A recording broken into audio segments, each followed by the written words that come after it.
Welcome to the channel, KS Sports Dex, as always. There has been some massive games that happened over the weekend, and then this week we had Burnley versus what was it? Sunderland, yes. And then yesterday we had Chelsea travel to Emirates to face Arsenal in the Carabao Cup, and then tonight it's Man City versus Newcastle, and it's halftime, and Man City they are leading 3-0. They are building up to the weekend to get to face against Liverpool. Stay tuned, all the action will be back here.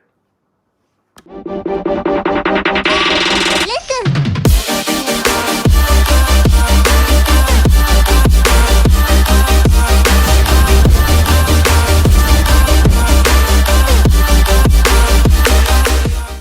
Welcome to the channel. Today I've got a very pioneer in football. He's a Liverpool fan. When it comes to the health sector, he's a nurse, senior nurse. He's been in charge of, the Sunya Regional Hospital, heading big departments. But when it comes to football and KS Sports Dex, he's one of our heroes and he's the legend in this studio. I have you with me here, Mr. Kesa. Happy to be back at KS Sports. We miss you. It's been a long time, you know. It's been days. Yeah. So how's everything getting on? We're getting on well. How's work? Everything? Yeah, work is fine. Yeah, a bit that's fine. tedious, but I know. we're managing our wish. These are the guys that are saving our lives, you know. After we go all this hula baloo, the stress, the everything, they are the people that take care of us, and then we are able to be on our feet and able to come here again and then feed you with the good news of football that has been happening around the world. So let's dive into the Premier League, the weekend, how the games went through. Let's start first with Chelsea versus West Ham. We saw, I've always said this, that since Liam Rosina came in, his first Premier League away game outside London has not come yet. It's going to happen this weekend, which we'll be talking about it in another video. But as of now, all his games has been in London. And how do you see his setup and then the results that he got, starting the game, losing 2-0 at halftime, and then coming back into the game to win the game 3-2? Oh, good. Rosinia has really done perfectly well. I must say, I'm really impressed. I was a bit skeptical when Chelsea was appointing him. I was like, okay, what is he bringing on board? Yeah. But trust me, he has done good work. And he's not afraid to make changes. That's one thing that is really working for him. And he has now built some sort of rapport with the players. Although you can see the bounce of new coach attitude from players that will try to impress new coach, so they'll get place in the starting lineup. But take that away, he's really doing a good job. The match against West Ham, as I was watching, it started the match, I was like, okay, let me just pace off and do something. I came back, boom, that's one goal. And when the second goal came, I was like, okay, this is a shattered situation for Chelsea. Yeah. And bet you me, if Chelsea under Maresca, Chelsea would have conceded like 3 or 4 goals at the end of the match. But he didn't panic. He made quick substitutions and the pressure started building up on West Ham. So do you think initially he took a gamble with the risk of starting, or the personnel that he took in charge? He's someone who reads the game very well. He's much of a theoretical type of coaches. He reads game very well. If you've watched all the matches that he's played, even including their Champions League win against Napoli, you could see that he has to draft in changes, and he wasn't afraid to do that. So in the second half against West Ham, yes, he drafted changes, and the players that came in offered a good. You could see they were not afraid to attack. They started moving towards West Ham. West Ham could not control whatever they were giving to them. And the balls had started coming. And before they realized, boom. And that goal from Kukurea was, come on. Kukurea is a warrior. I don't know how many players would like to jump in with that board, such a low baseball, and man jumping with his head. I was like, someone could just kick your head with a bat. I mean, he didn't mind. Yeah, and that was a well-deserving goal, which I really loved about Kukurea. He did well, and the chaos at the end of it, that's uncalled for. Yeah. I think that day I was not able to watch because I was sleeping. I had to do one or two things. So after that, I was tired and I had to sleep. So waking up, watching match of the day, what I realized was it was a game of two halves. First half, West Ham were all over Chelsea, and second half, Chelsea did their changes. Liam Rosina digging into, tweak some of his tactics, and then they go back into the game. And then there was a video that's circulating online where at halftime, Robert Sanchez, the Chelsea goalkeeper, was telling the fans to calm down. They still have 45 minutes to go. And then that mentality, honestly to God, even if they had not won that match, I would have given him that shout out. Shout out to Robert Sanchez. That shows mentality of not giving up. And that shows mentality of a great sportsmanship that once the whistle is not blown, it's not done. We are down 2-0. It doesn't mean we are dead. We can come back into this game and be alive again. And that was exactly what they did. So I think with what I watched from match of the day, I think second half, West Ham collapsed like Chelsea did in the first half, and then they took over. But let's talk about the funny side of it. Cucurella running into Adama Traore. He just threw man like a little bin bag. He just, the funny thing come on, go there. That's not the first time. It has occurred before. He's had a banter with Kukurea before. I know. He threw him the same way he did yesterday. Yeah, that was a carbon copy. Yeah, and João Pedro now came acting like the superhero. Oh my God! you know how I feel when I watch it. It was like when he would have push him. It's like in your mentality, in your mental circles, you'll be like, you don't know who you push. But when the player turned up and you saw yourself, oh shit. What have I done? I swear. Man started walking. I'm telling you, that moment, if João Pedro has been offered a flight back to Brazil, man would have flown to Brazil that moment. Yeah, he would have gone. Yeah, but it was cynical foul from Todibi to get that red card. Right now, your team is already struggling and you've got sent off in that manner. You are going to miss 3 games, and that is costly. Yeah, if I'm West Ham manager or West Ham board, I will fine him, because there are some yellow cards or red cards that you take for a team which is accepted. But it was needless. It was needless. Very. João Pedro could have got himself into trouble, but the moment that Millie started and then he got involved and then he did what he did. And we all know he changed the whole reactions is quite prohibited in the laws of the game. Yeah. So if a player does something and you go to it, they will see your reaction more than the player who committed the actual sin. Exactly. So I always say players, they have to, or sometimes you can't also control the emotions. We are humans, so they are also humans as well. Understandable, yeah. But he went too far, grabbing the neck of a player, which it doesn't. It's not accepted. I think the production of Rambo, Commando, and whoever that is in charge of that movie, Expandables, they need to get that guy in Expandables. Maybe he will face Jesse Stanham, and then we'll see how it goes. Yeah, so let's dive into Arsenal Leeds. Okay, so Arsenal already were struggling heading to Leeds, and we know Leeds for. It was a match.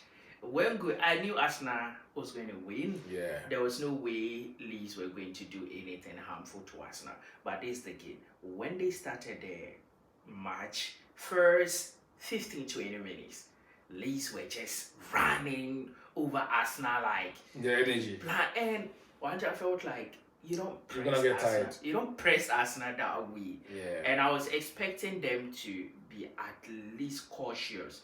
You can do mid pressing, go back, defend a bit, but they were all over the place trying to. And yes, they did create chances within those times. I think they drove on the energy from the fans. Yeah, Try to they get the atmosphere. They could not really produce anything useful from those press, then Arsenal, luckily, and I always say, when those corners and free kicks comes in, you are, trading back. The second goal killed the vibe of the Leeds players. I mean, we have seen a tag that has been on Arsenal, which me personally, as a Liverpool fan and a football fan, I think it's unfair. They tag them as the corner FC or the set pieces FC. Okay, we've seen years back in the line where Arsenal has always struggled against teams with those set pieces. And then we've always been bashing them. Oh, Arsenal, they are too weak. All what they know is to play beautiful football. They can't defend corners. They can't defend set pieces. But now, they are in the prime of their lives that they are fighting for everything. And once they are fighting to win games, they are also fighting not to concede games. So what do you do? You can't take the fact away there is a deliberate attempt to dwell on that. And now they fashion it in such a way that teams are psychologically burdened whenever they get corner. So for the Leeds goalkeeper, you could see whenever Arsenal had a corner, he would try much as possible to fight off the play that, Arsenal, they'll place 2-3 players around the keeper, try to distract you from jumping. And you jump out. We all saw what they did to United. The same thing they did. They were all around the keeper. Keeper tried to come out and ball missed. They headed in. The same way they did. Lee's second goal was, what do you call it? An own goal. Basically, from the goalkeeper could have, just if not psychological issue, he could have had that ball on any day. But he ended up letting the ball into his net. That's a mistake from his part. Basically, an own goal. Then, first goal was same thing from what? A dead ball situation. And the other goals, they worked well to get those goals scored. So the second goal really killed the vibes of Leeds, and there was no way they could have come back again. But still, I watch Arsenal. They are doing well. I still see that fear factor in them. And the ball Leeds played in the first 15 minutes suited them. Any team like the well-established teams, Arsenal would have been behind like 2 goals and you try to fight your way back. Arsenal are on top of their business. I don't see the reason why Arteta is still afraid to unleash his players on teams. Play. I mean, you want to win a league. Guardiola and the clubs, they were beating teams. Because if you try to defend because you want to win a title, you want to do everything, but before you realize, you end up losing games which you are not supposed to lose or drawing games which you are not supposed to draw. There are matches that you have to take control over it from the start. Take control over it and go your way. You don't have to be afraid to get yourself in a situation where you have to fight. Let me hold you there. Live update. Newcastle are back second half and they have made 3 substitutions. Just like they did at Anfield. He's brought on Wissa, Murphy is coming on, and then what's the name? Elanga. So he's making 3 attacking substitution for the game. Remember, Anthony Gordon is off. He's got an hamstring during halftime. So go on. So that's my issue with Arsenal. You cannot play such games. You cannot play like that against the well-established sides because they will expose you and you have to fight. That's exactly what happened against United because they were afraid to take chances. They were afraid to move, push United towards their back. They were just, okay, let me be so effective with whatever I'm doing. Let me be so defensive-minded. I don't want to concede because anything. But end of the day, you ended up losing. That's the situation. Arsenal, if they want to really win this league, which they have to, they have no reasons. Arsenal has no absolute reason to say they can't win it. They need to win this league. Oh, sure. If they fail to win the league, if the Arsenal board don't sack Arteta, I'll gather myself with KS Sports personnel and we'll go to Emirates, get his bags and everything from his office and push him outside. For me personally, I know if he doesn't win this league, he himself will walk away. He'll walk away. So let's go to the Fulham versus Man United at this Old Trafford. United, as I said, they've been playing once a week because they're not in any other competition. Today is Wednesday. If you're a Man U fan and you're watching this, bro, you better watch EastEnders, or you'll be watching Captain Planet, the Papa Pigs all over the YouTube. Go and be watching those ones because United at this moment, you are not involved in any other football competition. Not even the Carrington Cup with your old players. You can't even win it.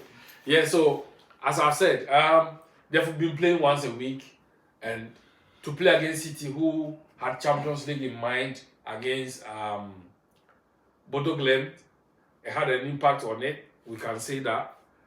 Arsenal, who had a Champions League to play against Inter Milan, also we'll say it also played part in that.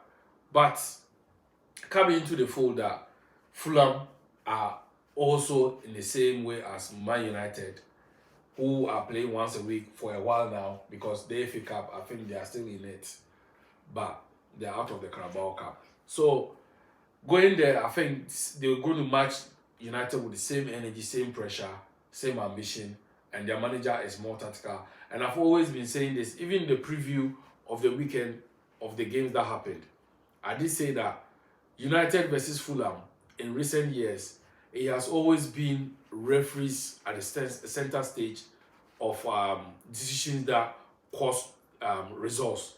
And exactly what happened this weekend. I think that penalty that happened, to me, I don't think it was a penalty. The referee was right. What the VR said, awarded a free kick, and then they scored from that free kick. So sum up the United game for me. So Marco Silva as a coach is one of the personnel I really love so much. In the EPL, they've built some sort of dynasty, and you can't take anything away from him. Fulham side is really good side, and when facing them, you need to be extra cautious because they can do a damage to you. Going to the match, I felt like United were going to lose that game. I wasn't seeing a way United will come out victorious with that point. I was like, it's going to be either scoring draw or Fulham picking their win. I was shocked to see them win, but Carrick has brought something to United now. The new manager effect is really helping them. Now, the results that they are getting, it reminds me when Liverpool started the season and people were telling us we have been lucky and we were trying to rubbish it off, but that's the exact thing. But you can't take it away that there is something new happening in United. He has now adopted Kobe Mainoo and Casemiro. I mean, Kobe Mainoo now is playing like a new signing from the January window. Kobe Mainoo, Casemiro in the middle, and Kobe is very workaholic. He can give you the hard-shin tackles. He can move the ball very well. Same thing with Casemiro. Casemiro is now a bit eased off. Under the old manager, he was playing just him alone, and it was not really helping Casemiro because he has to do a lot of work. But now, with Bruno Kobe Mainoo is taking a whole lot from the back of Casemiro. Casemiro has been he's able to move forward, give very good passes. Same way Bruno Fernandes has now been given a very good free role, and he's now tormenting teams. So he has brought something new to the United setup, and they really defend as a unit now. I watched them against Arsenal. The way they were defending and pressing, I was really marveled. Same thing against Fulham. Unfortunately, they conceded 2 goals, but you could see they didn't really defend like they did against Arsenal because they wanted to show, okay, we are playing against Fulham. We can pick 3 points. So let's go down. But I think Fulham exploited them. Fulham created more chances than Arsenal and City created against them. They were a bit open to play. Yeah, they were very open. They were open, but Fulham. don't expect United playing against the top side. They will go the way they did against City and against Arsenal. So against Fulham, they will have a way to play against the big teams. So they wanted to go out for and points. no disrespect to Fulham. Yeah, they wanted to go out for points, but playing against Fulham, when you open up, they will also come at you and they will score. They have very good players, and it went on. And there should be a special mention for Bruno Fernandes, I must say. I think Bruno is a special lad. It hurts that he's not winning titles, so his name is not being mentioned.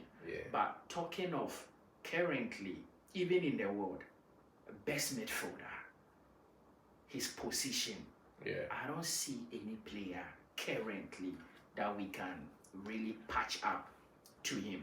For me, I'll say the best playmakers in the Premier League since his arrival has been Kevin De Bruyne. And he's second.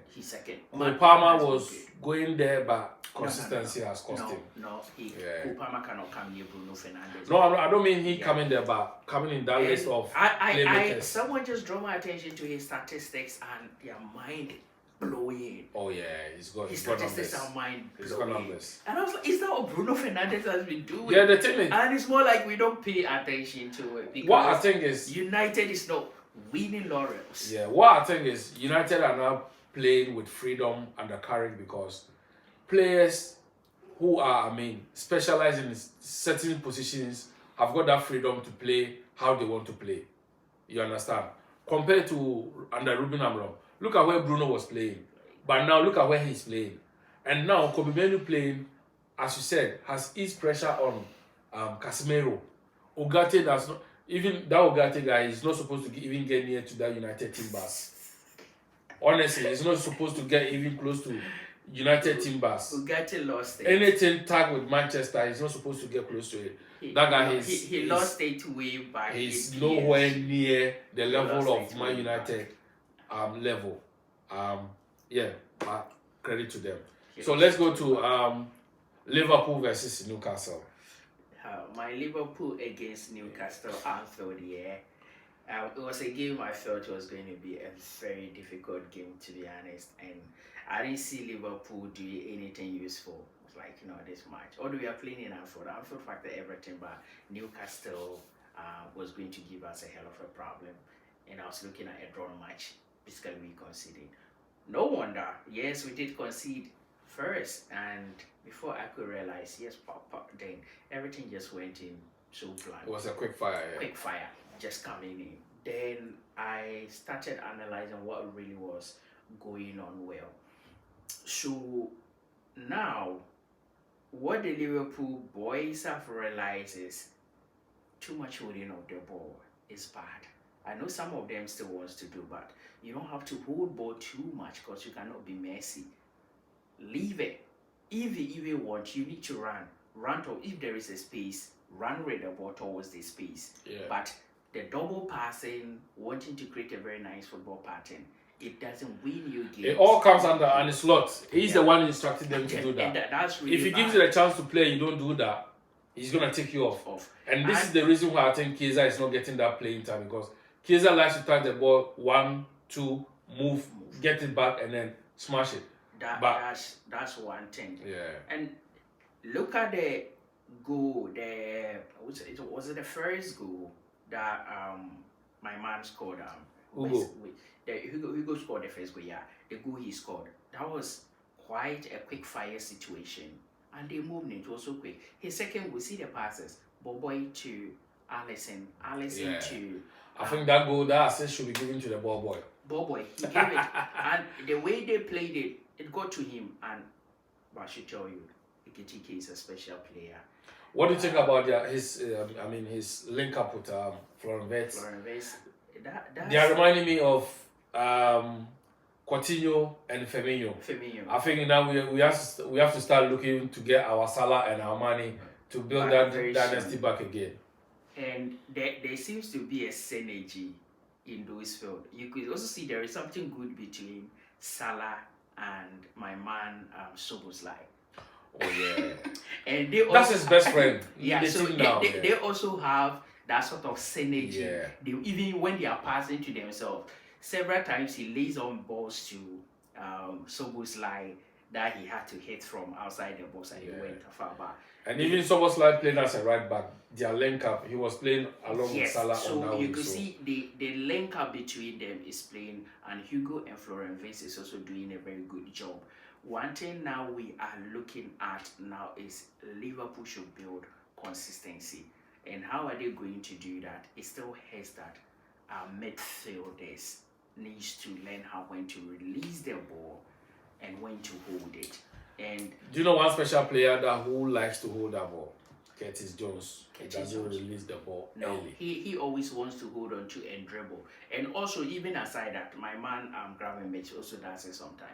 He gets but you know, Gravenberch holding ball, he uses it to create space for himself. Yes, and that's mostly what he does. Yeah. He creates space and sometimes passes the ball to players who doesn't really need the ball at that time. It's quite bad. And that is one thing which is limiting Salah's success. Salah dwells on space. Yeah, quick passes. If you notice him and you hit him up, he will pick the ball and damage any opponent. But if you allow players, and anybody facing Liverpool now knows, okay, Salah is your main man. No matter whether he's scoring or not, they know, no, we can't leave this guy.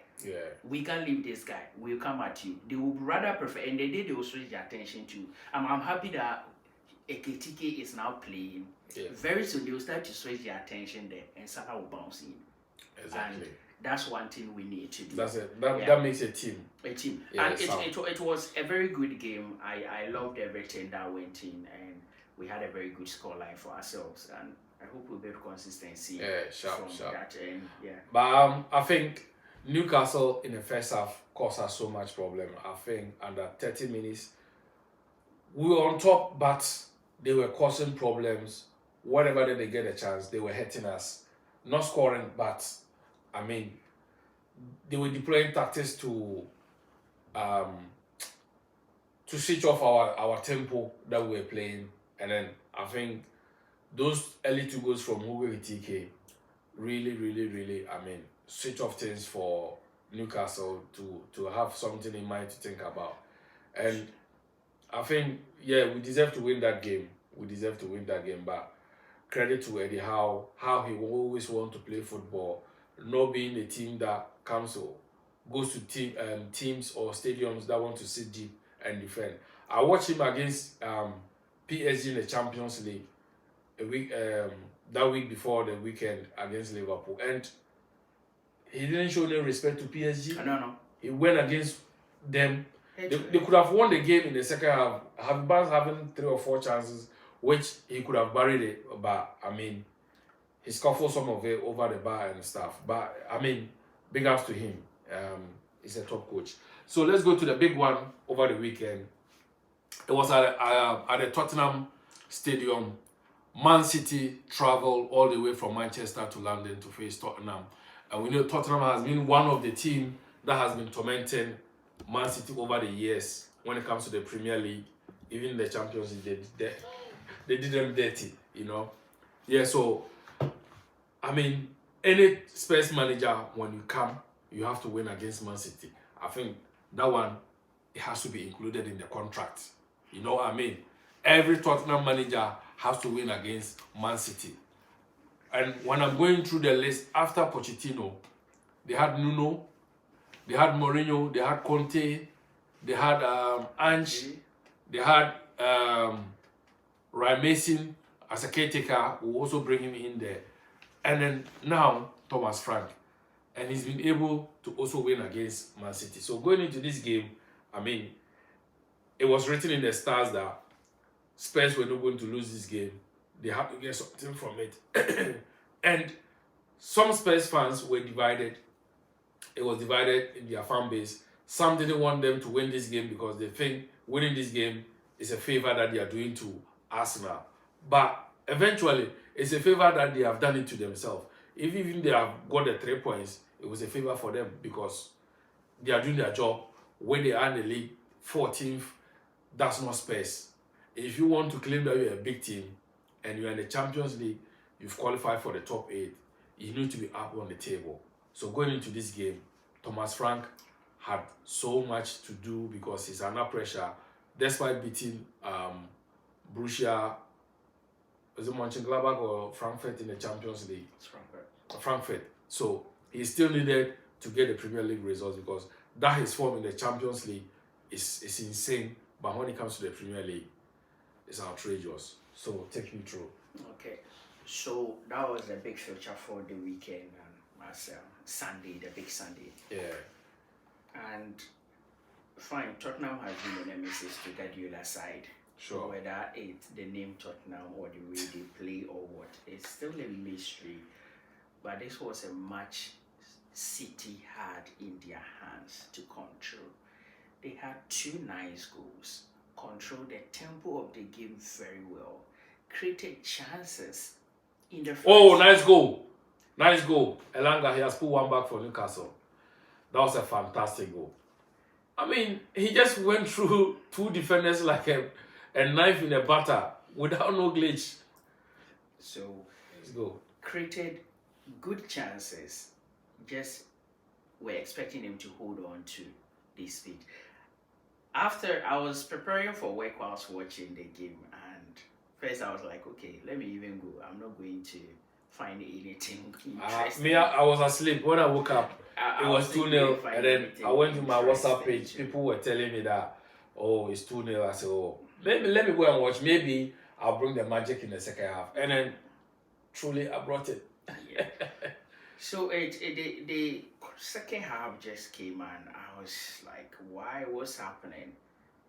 Guardiola boy started giving out the ball where they are not supposed to, losing the balls unnecessarily. And thankfully, they had 1 goal back.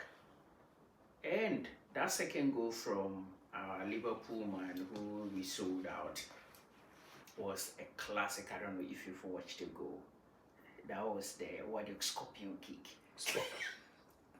Yeah. Oh, it's a brilliant goal. It's a brilliant goal. It was a classic. I mean, he came on, he caused chaos in the box for Man City. He just made their defense look so honest. But I think his first goal should have been fouled, honestly speaking. Yeah. I mean, we do have banter when it comes to football and stuff, but I think City were wrong on that. But it's normal because it's normal. That's what I see Rodri complaining about that everyone hates Man City. Bro, when you guys were winning the league, decisions were going on in your favor. You were running offside riots. You were winning handballs. Your handball against Everton, you Rodri, and you got it cleared as no obstruction. It was not given as a penalty. And you think at that time nobody hated Man City, but now that things are not going in your way, you think, bro, you need to fix yourself. Yeah, he has every right to complain, but then again, you ask him, who hasn't benefited from what the exactly. So exactly. Every team has. This is the hypocrisy of football. Yeah, football is industry that we if live it in. doesn't go your way, you'll be screaming on top of your voice. Here. Exactly. But the thing is, yes, referees will continue to make mistakes, and it will turn out to be advantageous to the other and disadvantage to the other. Just prepare yourself. If they had controlled and taken the game very well, they could have gone 2, 3, 4 goals up. And there was no way Tottenham could have come into the game. And yes, it ended up 2-2. It was a fair result. I felt like, yeah, City left things. Another game of 2 halves. 2 halves. And they cannot continue to play like that if they want to challenge Arsenal for the league. They need to start taking authority on game. It's quite sad. And it seems Guardiola is losing his pattern. His interpositional pressing, he has stopped all these things because the kind of play. I don't think he has stopped. I think managers have learned and have worked on him. So he's not having the right players to play the system he used to. So he has to adapt. That's one thing you have to also love Guardiola about. He finds solution to every situation. Oh yeah, sure. Do you get it? Because when the likes of Kun Aguero and the likes were leaving, they felt like we will never get that pattern of play he loves to play. But what did we see? They brought in Haaland, and he quickly suited the boy into the City setup, and he started scoring. Yeah. And They brought in Semenyo. Semenyo is not a typical City player. We City doesn't really need Semenyo type of player in their setup due to the kind of forwards Guardiola deals with. But see, he has been able to find a suitable place for the boy, and he's playing. That's one good thing about Guardiola that you need to love. But then again, his real pattern that he used to enjoy, how they will press team interpositionally, he has lost that. So you can see clearly the Oldham City side, they would have overtaken every bit of the Newcastle players. Oh, sure. But he doesn't do that anymore. So I mean, right now it feels like he's building a new team. Yeah, it's not like it feels like it is. He's building because he's bought a new goalkeeper. He's bought a left back, Aitinuri. He's got defender. I mean, he's done so many changes. He's done so much. He's done so many changes. Yeah. And sometimes too, his new boy seems to let him down a bit, and sometimes it's really sad. For instance, against that Tottenham game. Go there. Oh, offside. Against Tottenham, on Sunday, Aitinuri had a ball. He was running at the defense of Spurs, and it was more like 3 against 2. And Semenyo has drafted back far right. He had a chance to just pass the ball to Semenyo to cross, and someone would tap him. I don't know what he was trying to do. He wanted to move the ball, and I was like, no, this is not type of game Guardiola would love these players to play. But then again, it is what it is. They lost the 3 points there, and they'll bounce back early. And I want the league to be interesting. Arsenal will definitely win the league. But I don't expect them to bounce back at Anfield. Sunday, 4:30 p.m. We'll bring you that preview in the next video. Man City travel to Liverpool to face Liverpool at Anfield, which is going to be one of the cases of the title deciders. So stay tuned for that one. We'll bring you that one too soon. Let's go to Monday Night Football. Sunderland against Burnley. I think Sunderland has been a surprise package to everyone. I can even include most Sunderland fans that they did not expect to be where they are now. Imagine coming from Championship to the Premier League. I mean, let's not forget they spent a much of dough. They spent a amount of money. And to be the only team that is unbeaten at home, 12 games, is massive for them. And it's not by fluke. It's by performances. And then they deserve it.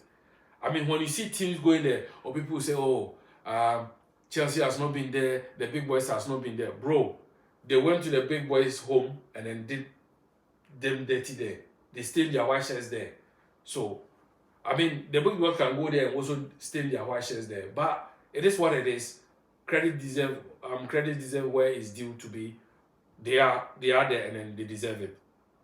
Oh my God, what a miss. Elanga. That's a big miss. This is the fun of football. The difficult part of scoring, he has scored that one. Yeah. But the easiest one, he's missed that. Bro, that will be hunting you for the rest of your life. Yeah, so take me through how you see Sunderland, their manager, their setup. Sunderland is really performing wonders. I wasn't anticipating them to come. Although we've seen teams coming to the EPL, buy players. A typical one was Fulham when they came in seasons ago, bought players but still got relegated. Yeah. So it's not about you buying players, but you find the right rhythm when you get the players. And buying quality that suits you.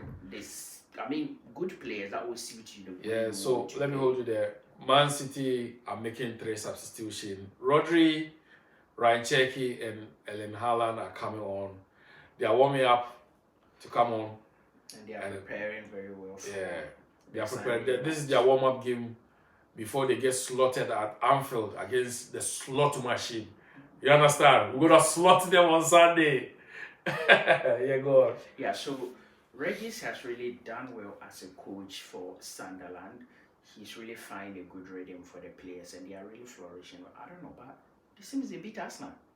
Oh? No, it was lost. A drawn game? Oh. They lost. They lost 3-2, yeah.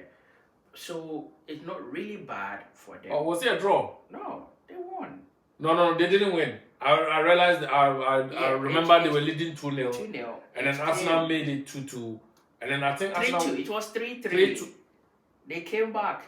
Arsenal took the lead and they came back. So it was a draw game. A drawn game. Oh, okay. So, But it feels like a win. A win.